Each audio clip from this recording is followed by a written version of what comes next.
지금 중국이 한국 문화를 강탈하려는 모습은 너무나도 노골적이고 치졸하다는 것은 모두들 잘 알고 계시죠.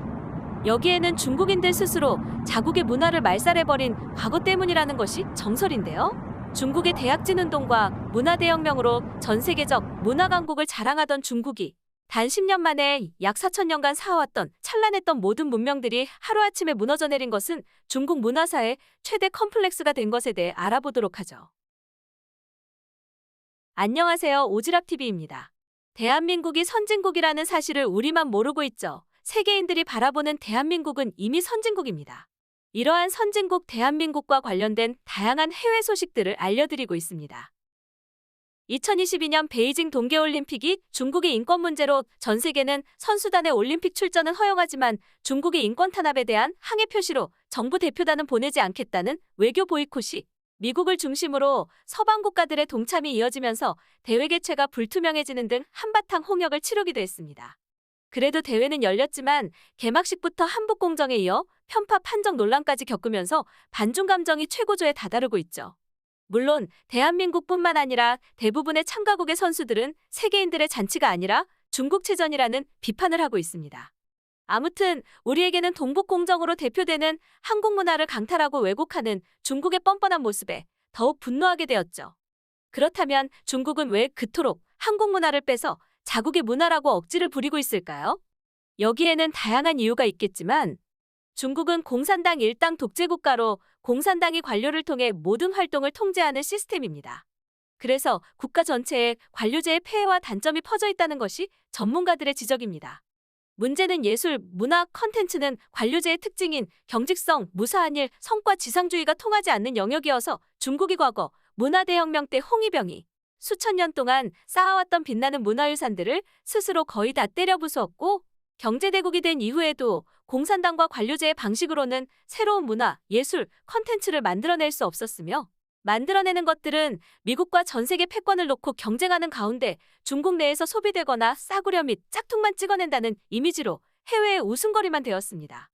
그렇게 중국이 미국에 압도적으로 불리한 영역인 예술, 문화, 컨텐츠를 과거 중화 패권 시대에 학문과 예술을 동양 타국에 수출하던 과거로 되돌리기 위해 공산당은 영토와 마찬가지로 문화도 일단 내 거라고 우기면 된다는 지극히 패권주의적 관료제에 찌든 국가다운 선택을 했습니다.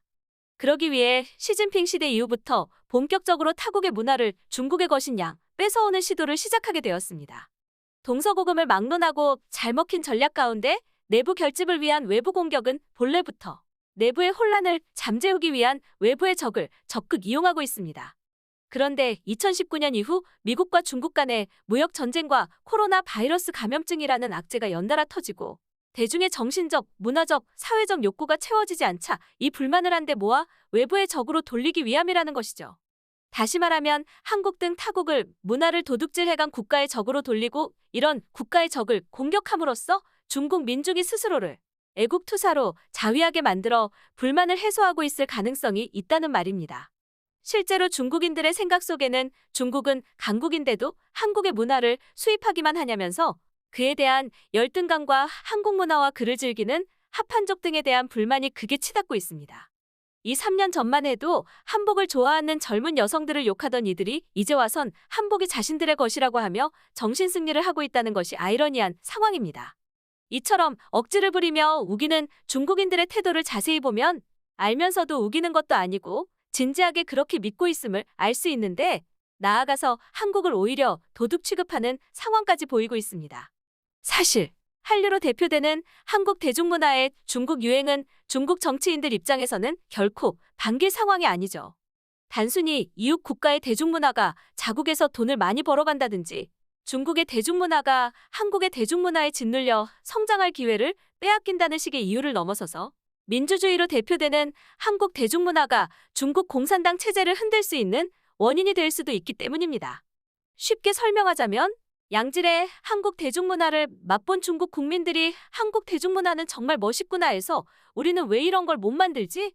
한국에는 있는데 중국에는 없는 체제의 문제가 아닐까 하는 식으로 생각할 수 있기 때문에 그래서 한류 문화가 중국에 급속하게 퍼진 이후 중국은 한국 문화를 때릴 기회가 있으면 어떻게든 트집이라도 잡아서 때리는 상황을 반복해왔고 문화 예속화 시도도 이런 이유의 행위라는 것입니다.